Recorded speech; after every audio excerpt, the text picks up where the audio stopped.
In terms of what motor finance creditors need to do now, what is the kind of TCC recommended approach and timings from here?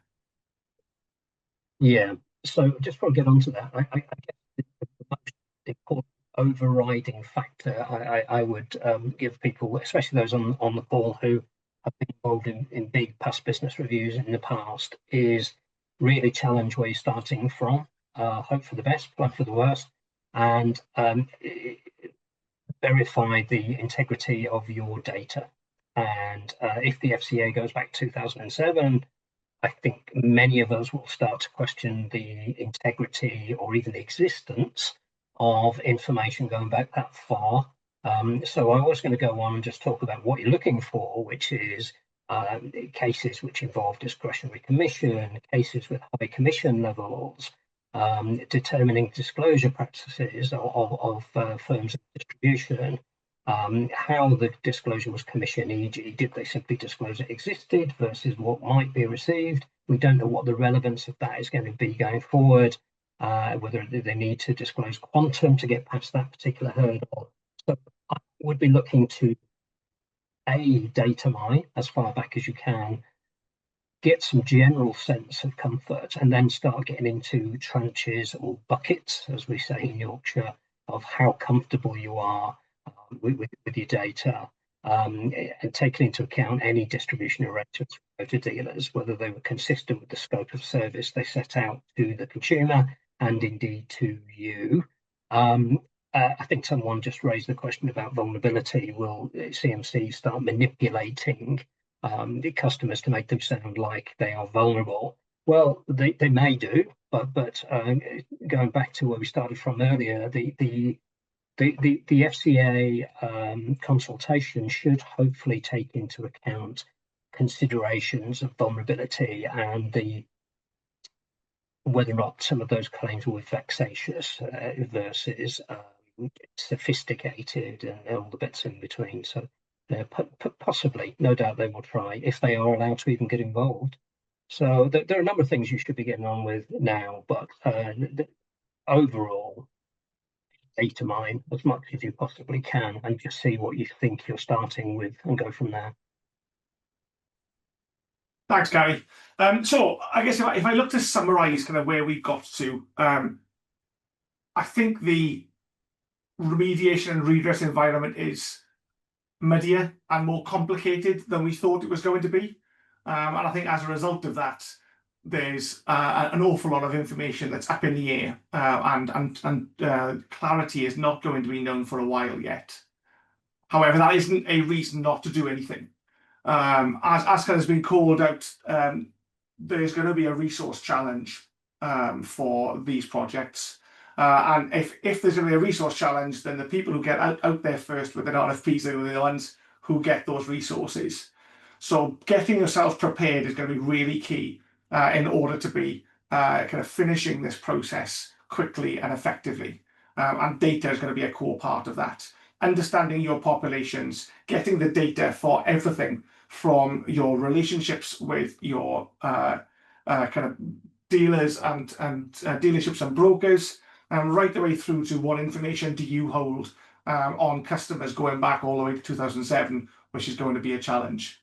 But if you can get that and your policies and your processes set up effectively, you're going to be in the best possible place in order to take this forward. That's about all we wanted to cover here today. We have got a couple of questions that I think we can go to now.